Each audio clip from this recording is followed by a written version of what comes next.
কিবা কব? আচ্ছা ৰিচা, তই কথা এটা কচোন, মোক দেখাত কেনেকুৱা লাগেনো? আকৌ কোনোবাই কিবা কলে মানে? এইবিলাক বাদ দিচোন। আচ্ছা, মই তোক নিজৰ ভণ্টি বুলি ভাবো, তই শুদ্ধ কথা কবি দেই। মই বুঢ়া হলো নে কি? হেই নাই হোৱা। এতিয়াও যদি আপুনি ধুনীয়াকে হাঁহি এটা মাৰি দিয়ে নহয়, মেৰী মেডামৰ নিচিনা 1000জনী ছোৱালী লাগি যাব আকৌ প্ৰপ'জ কৰিবলৈ লাইনত।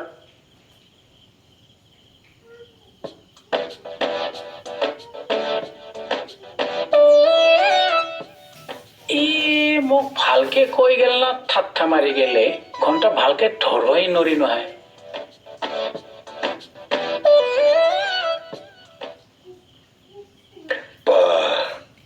কি গৰম দিছে কাকতদা? হয় দিয়ক ছাৰ, এই বৰষুণ যাক আহিল যদিও গাটো হাত নপৰিল। আহিন মাহতো গৰমৰ প্ৰকোপটো চাওকচোন ছাৰ। অহাবাৰলৈ আৰু দিব, চাই থাকক। প্ৰকৃতিয়ে ভাৰসাম্য হেৰুৱাইছে নেকি? অকল প্ৰকৃতিয়ে নহয় ছাৰ, আমাৰ থানাৰ ষ্টাফো ভাৰসাম্য হেৰুৱাই পেলাইছে। মানে? মানসিক ভাৰসাম্য ছাৰ। আমাৰ থানাৰ গোটেই ষ্টাফটোৱে মোৰ বয়সটো কৈ ঠাট্টা মুস্কুৰা কৰা হৈছে। আৰে মই ছোৱালী পোৱা নাই, এইটো মোৰ কিবা বয়সৰ দোষ হ'ল নেকি ছাৰ? হ'ব, আপুনি এতিয়া যাওকচোন, যাওক। নহয় ছাৰ, আপুনি মোক বিচাৰটো কৰি দিব লাগিব। আজি ৰিচাহঁতেও মোক ঠাট্টা মুস্কুৰা কৰা হৈছে। হ'ব বাৰু, হ'ব, যোৱা, মই বুজাই কম, যোৱা। থেংক ইউ দেই কলিতাদা, কাকতিৰা।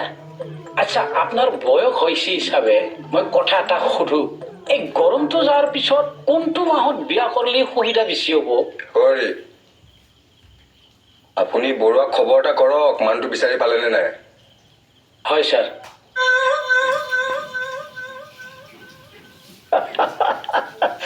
ই মানুহ মাৰি দিব দেই ছাৰ। তাকেহে। সঁচা কথাটো মই কমেই, বেয়া পালেও সঁচাটো মই কমেই, নকম নেকি মই সঁচা কথাটো? উঠা উঠা আৰু উঠা, একেবাৰে আকাশ চুবৰ মন, হাতেৰে স্বৰ্গ চুবৰ মন, গম পাবিয়েই নহয়, চবকে স্বৰ্গ সুখ লাগে।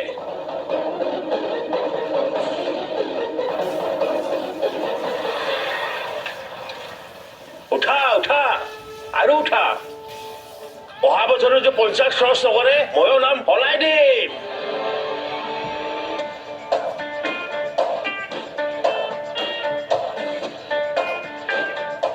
নিজৰ সুখ বিচাৰোতে বিচাৰোতে আইচিউত সোমাব লাগিব এদিন সকলোৱে। কাক গালি পাৰি আছে আপুনি? এই এডুকেটেড চিভিলাইজ চিটিজেন বোৰক। আচ্ছা, হেৰি কৰোঁ নেকি, বাকীখিনি গালি আপুনি থানাতে গৈ পাৰিবগৈ, বলক। এই থানাত এচি আছে নাই? আছে, AC, ফেন, কুলাৰ সকলোখিনি আছে। আমি ধুনীয়াকৈ আতিথ্য কৰিম আপোনাক, বলক আহক। এই হেৰি নহয় ছাৰ, এই থানালৈ যাম যেতিয়া গিফ্ট এটা লৈ যাম নেকি? এতিয়া থানালৈ যাওঁতে মই আপোনাক গিফ্টৰ দোকানে দোকানে সোমোৱাই লৈ যাম। থানাত কাৰোবাৰ বিয়া পাতিছে নেকি? এইবিলাক গিফ্ট দোকানত নাপায় নহয়, এই গছৰ তলতেই আছে, ৰ'ব মই লৈ যাওক।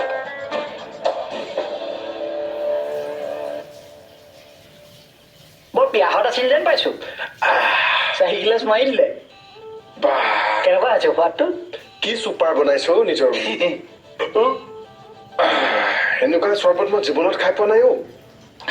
পিছত তই চাহ হেৰি নেমু চৰবতত ধৰিলি যে? গৰমটো দেখা নাই, এইটো বতৰত মানুহে এই চাহ খাব।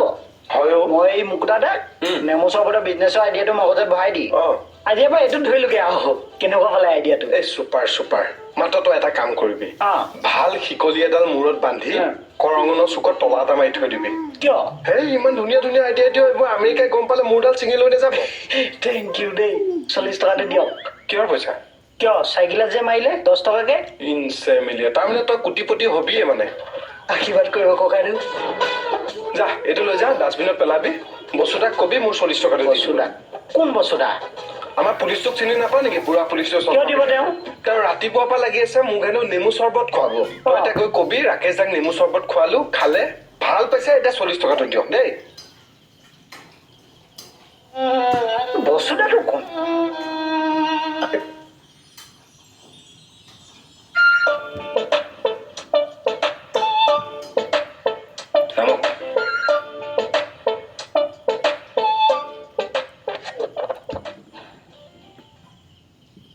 কমল,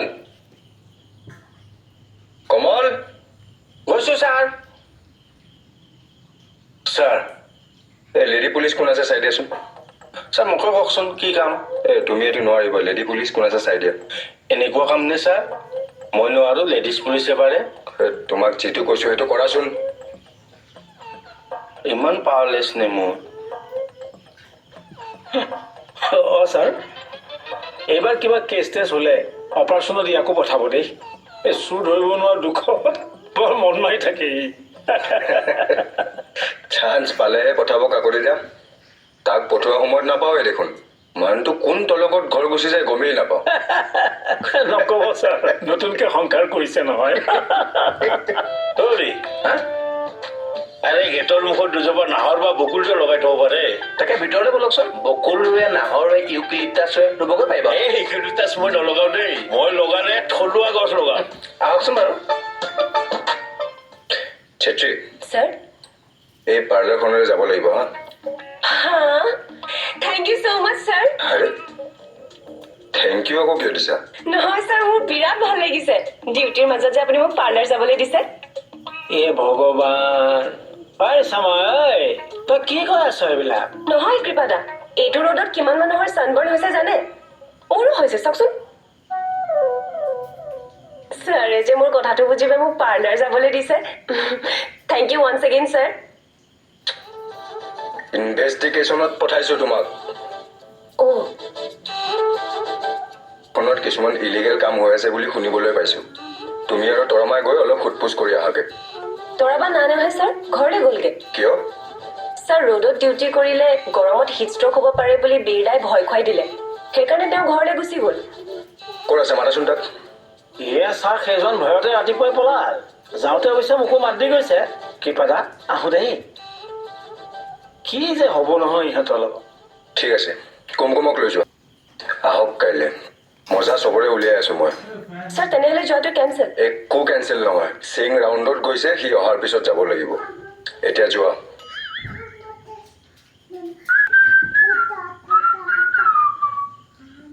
আহক আহক আপোনালোকে ৰৈ আছিলো একদম নামাতিবি তই মোক দেৰিয়ে হ'ল আপোনাক মাতিবলৈ মোৰ একো চখ লগা নাই সাতকৈ 40 টকাটো দিয়ক মই গৈ থাকোঁ কিহৰ 40 টকা 4 গিলাচ নেমু চৰবতৰ পইচা ভাং খালি নেকি তই কিহৰ নেমুৰ চৰবতৰ পইচা দিব লাগে মই ৰাকেশ খাই খোৱা নেমু চৰবতৰ পইচা বাঘ থকা লাগে হা এই ৰাকেশে খোৱা নেমু চৰবতৰ পইচা মই কিয় দিম নিদিয়ে যদি নিদিওঁ বুলি কৈ দিব লাগে বেচাৰটোক আশা দিব নালাগে নহয় কেতিয়া দিম বুলি কৈছোঁ মই তক আপুনিহে জানিব কেতিয়া দিম বুলি কৈছিলে নিদিয়ে যদি মোৰ নেমুকেইটা উলিয়াই দিয়ক মই গৈ থাকোঁ দিয়ক নেমু দিয়ক নেমু পুলিও ৰুব পাৰে ভিটামিন চিও দিয়ে আৰু অক্সিজেনো ৰিলিজ কৰে হৰি প্ৰথমতে আপুনি নিজৰ ৰিলিজটোৰ কথা চিন্তা কৰক বুজিছে আহক এই মানুহটো এইটোৱে আছিল নেকি ক'ত যায় মোৰ 40 টকাটো দিম নেকি ব্যৱহাৰটো বিৰাট বেয়া দেখোন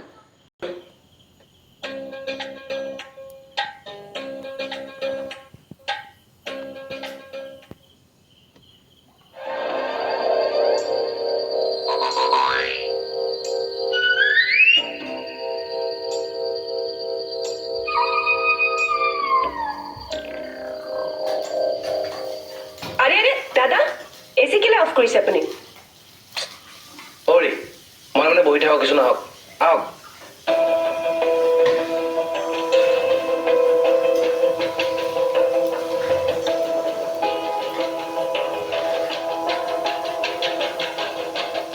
ৰাম ৰাম এটা ৰুমত দুটা এচি ধৰাচোন ধৰা মানুহটো ধৰাচোন ক'ত যায়নো ক'ত যায় হৰি আহকচোন আহক ইয়াত বহক কিছু নহওক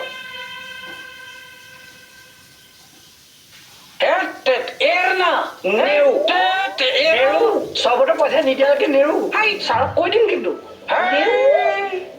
তই মোক চিনি পোৱা নাই ফেইলাও হয় মই ফেইলাও কাক ফালিব ফালা কথা কোৱা নাই মোৰ নামে ফেইলাও বসুমতাৰী চাহ চিনাকি পৰ্ব চলিয়ে আছে কিন্তু গৰমা গৰমি হৈছে আই আচ্ছা তই কেতিয়া চৰ্বত খোৱাৰ পইচা দিম বুলি ক'লো মই সেইদিনাখন ৰাতি মোক কোৱা নাই কোনটো ৰাতিত ক'লো সেইদিনাখন ৰাতি সপোনত মোক কোৱা নাই নেকি চৰ্বত খুৱাম বুলি কি সপোনত চৰ্বত খুৱাম বুলি কৈছে আৰু পিছৰ চিনটো দেখিছো আপুনি বড়ো ছোৱালী এজনী বিয়া পাতিছে হোমৰ গুৰি হৰি খোৱালে খুৱাই দিব কিন্তু নহ'লে কিন্তু পিছত বিয়া ভাঙিব নিজৰ বুলি বাতি চলোৱা ল'ৰা চবতটো এনেকুৱা ৰঙৰ ছেম কালাৰ 10 টকাটো দি মই আকৌ কেলে দিম আপোনাক পইচা 10 টকা দি মই তোক 50 টকা দি আছো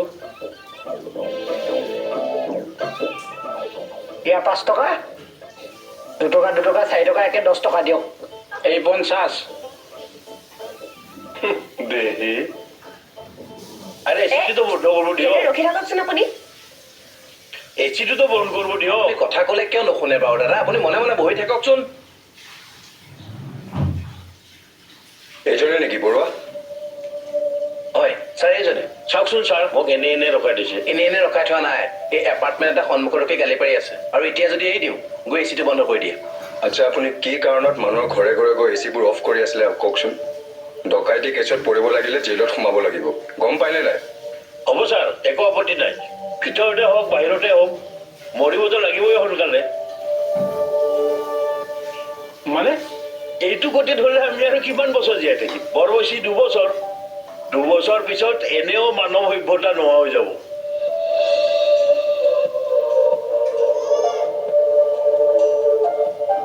এই বস্তুটা সেইদিনাখন মই আৰু এটা সপোন আপোনাৰ দেখিলো নহয় গম পাইছেনে নাই এই খাওয়া সপোন দেখা নাইতো ইনচে মিলি আৰু খোৱা সপোন নহয় বিয়া সপোন সেইদিনা আপোনাৰ ফুলসজ্জা ৰাতি কইনা ভিতৰত আছে আপুনি দুৱাৰ হুকটো কেনেকে খুলি দিছে দুৱাৰ তাৰপিছত আপুনি দৰা সাজযোৰ পিন্ধি সোমাই গৈছে তাৰপিছত আপোনাৰ বিচনাত আপোনাৰ নৱজনীটো বহি আছে একদম দীঘল উৰণি আপোনালৈ অপেক্ষা দেই তাৰপিছত গৈ আপুনি ওচৰতে এনেকে বহি তাৰপিছত কিবা কিবি কথা পাতিছে আৰু তেনেকুৱাতে চাইছেতো আপোনাৰ বস্তুটো নাই কি বস্তু হেৰিটো কি হেৰি হে মানি বেগটো নাই মানি বেগটো ক'ৰ পৰা আহিল আৰে তাৰ বিয়াৰ পেণ্ডেলত পইচা থৈ দিয়া আছিলে বেলেগ এটা ৰুমত থাকি গ'ল মানি বেগটো এইবাৰ যদি তোৰ সপোনটো নফলিয়াই তোৰ পিঠি ফালাই দিম কিন্তু আপুনি মোৰ নিয়ম মতে চলিছে সপোন ফলিয়াবলে কি নিয়ম এই মাজতে যে কলগছ নবৌক বিয়া পাতিলে এই মাজে মাজে গৈ ভৰিহালত পানী এটুপি দিছেনে হয়জনে পানী নেপাই শুকাই কৰকৰীয়া মাৰিছে মোৰ বেলেগ কাম নাই আৰু থানাত আৰু গিৰিয়েক হলে অকণ দায়িত্ববোধ থকা গিৰিয়েক হ'ব লাগে কোনোবা দিনাখন সেইজনী নবৌ মৰিব লাগিলে আপুনি বিধৱা পুলিচ হৈ থানালৈ আহিব লাগিব মোক ফাল্টু কথাবিলাক কৈ থাকিব নালাগে মিছা আজি কোৱা নাই ছাৰ ইয়াৰ সম্পূৰ্ণ ডাটা আছে মোৰ আৰু ডাটা কিয় লাগে আপোনালোকেতো নিজে গম পায় 2 বছৰমান আগলৈকে 35 ডিগ্ৰীৰ পৰা 37 ডিগ্ৰী আছিলে কিন্তু এইবাৰ ভাৰতৰ প্ৰায় চহৰতে 47ৰ পৰা 49 ডিগ্ৰী হৈছে গতিকে অহা বছৰ যে উষ্ণতা 50 হ'ব সেইটো খাটাং আৰু ছাৰ আপোনালোকে সকলোৱে জানে 60 ডিগ্ৰীত মানুহ জীয়াই থাকিব নোৱাৰে কথাটো হয় এইটো গতিত যাবলৈ হলে 50 ডিগ্ৰীৰ পৰা 60 ডিগ্ৰী পাবলৈ বেছি দেৰি নাই সেইবিলাক বাৰু ঠিকে আছে কাকতি দা কিন্তু একেবাৰে বাৰে বাৰে এচিটো কিয় বন্ধ কৰি দিয়ে বাৰু এই লাভবিলাক বোৰে আমাৰ কাৰ হ'ব প্ৰকৃতিৰ পৰা ওলোৱা নিৰ্মল বতাহতকৈ এই মেচিনৰ পৰা ওলোৱা কৃত্ৰিম বতাহ কেতিয়াও দেহৰ কাৰণে উপযোগী নহয় আৰু এই এচিটোৱে বাহিৰলৈ উলিয়াই দিয়া বায়ু পাজনো ভাল গ্ল'বেল ৱাৰ্মিঙৰ কাৰণবোৰ আমি সকলোৱে জানো এইবোৰ কৈ মই বহলাই নাথাকো কিন্তু কিছুমান গোপন তথ্য আমি এতিয়াও নাজানো কি গোপন তথ্য যোৱা 10 বছৰে ৰাষ্ট্ৰীয় ঘাইপথ নিৰ্মাণৰ কাৰণে কোম্পানী বনাবৰ কাৰণে আন কোনো চৰকাৰী প্ৰতিষ্ঠানৰ কাৰণে অথবা চোৰাংভাৱে হ'লেও ভাৰতত প্ৰায় 10 কোটি গছ কটা হৈছে আপোনাৰ তথ্যখিনি ভুল নহয় বাৰু ময়ো শুনামতে ভাৰতৰ জলবায়ু সম্পূৰ্ণভাৱে ঠিক কৰিবলৈ প্ৰায় 500 কোটি জোপা ডাঙৰ গছৰ প্ৰয়োজন হৈছে ছাৰ আজিকালি মানুহ এজনে নিজৰ কাৰণে গাড়ী এখন লোৱাটো সহজ কথা কিন্তু গছ পুলি এটা ৰোৱাটো আপডাল কৰাটো ইমান সহজ কথা নহয় মানুহে আজিকালি গছ এজোপা কাটি কেনেকৈ দোকান এখন সাজিব পাৰি বা নিজৰ ঘৰটো সাজিব পাৰি এইবোৰে চিন্তা কৰি থাকে দাদা আপোনাৰ চিন্তাটো ঠিকে আছে গছপুলি ৰুই আমিও ভাল পাওঁ কিন্তু যদি আপোনাৰ প্ৰকৃতিৰ প্ৰতি ইমান কনচিয়াছনেছ আছে আপুনি নিজে গছপুলি ৰুৱক এনেকে মানুহক গালি পাৰিলে জানো কিবা লাভ হ'ব মানুহক ভালকৈ ক'লে শুনে জানো আৰু অকল মই গছ পুলি ৰুইতো নহ'ব এই শুই থকা মানুহবোৰক কোনে জগাব আৰু ছাৰ আমি সকলো কথাতে চৰকাৰক দোষ দি থাকিলে নহ'ব কিছুমান দায়িত্ব আমিও পালন কৰিব লাগিব আমিওতো আম কঁঠাল জাম এইবোৰ লগাব পাৰোঁ সেউজ বিপ্লৱ এটা আনিব পাৰোঁ। নিশ্চয় বাৰু। আৰু ছাৰ আপোনালোকৰ জৰিয়তে চৰকাৰলৈ মোৰ এটা অনুৰোধ আছে। এই যে ডাঙৰ ডাঙৰ শ্বপিং মল কমপ্লেক্সবোৰ পাৰ্কিংবোৰ যেনেকৈ বাধ্যতামূলক, তাতে যদি 50 জোপা গছ লগোৱাটো বাধ্যতামূলক কৰি দিয়া যায়, নহ'লে লাইচেঞ্চ কেঞ্চেল কৰি দিম বুলি কয়, তেতিয়া চাওঁ কেনেকৈ গছ পুলি নোৰোৱাকৈ থাকে। ছাৰ আৰু এটা কথা কিন্তু মোৰ মতে এই জলাশয় বিল খাল এইবিলাক যে থাকে এইবিলাক কিন্তু পুতি দিব নালাগে, গম পাইছেনে? মোৰ মতে বৰষুণটো সেইটো কাৰণে কমি যায় নেকি? ৰাইট ছাৰ, কথাখিনি আমি সকলোৱে উপলব্ধি কৰাটো ভাল। মোৰ এই ব্যৱহাৰৰ কাৰণে আপোনালোকে বেয়া নাপাব। মোৰ মনত কাৰো প্ৰতি বেয়া ভাৱ নাই, বেয়া ইণ্টেনশ্যন নাই। কিন্তু গছপুলি ৰোৱাটো আমাৰ প্ৰত্যেকৰে দায়িত্ব, নহ'লে কিন্তু বিপদ হোৱাটো নিশ্চিত ছাৰ। আপুনি ঠিক কথাই কৈছে বাৰু। ময়ো মোৰ বন্ধু বান্ধৱ বিটিৰ কুটুম বা তেওঁলোকৰ ল'ৰা ছোৱালী জন্মদিন উপলক্ষে বেলেগ দিব নোৱাৰিলেও গছপুলি এটাকে দিওঁ। সেইটোতো এটা ভাল অভ্যাস। আচলতে আমি সকলোৱে এইটো কৰিব লাগে আৰু সেই সৰু সৰু ল'ৰা ছোৱালীহঁতৰ হতুৱাই গছবোৰ ৰোৱাব লাগে, যাতে তেওঁলোকৰ মাজতো এটা এৱেৰনেছ থাকে। হয় ছাৰ। ছাৰ, এইটো মোৰ ফালৰ পৰা এটা সৰু উপহাৰ। আহক আহক। অঁ আছো। মই এটাহে দিছোঁ কিন্তু আৰু ৰুব লাগিব। হ'ব, আপোনাক আমি কথা দিছোঁ, হয় নাই বাৰু ছাৰ? কিয় নহয়?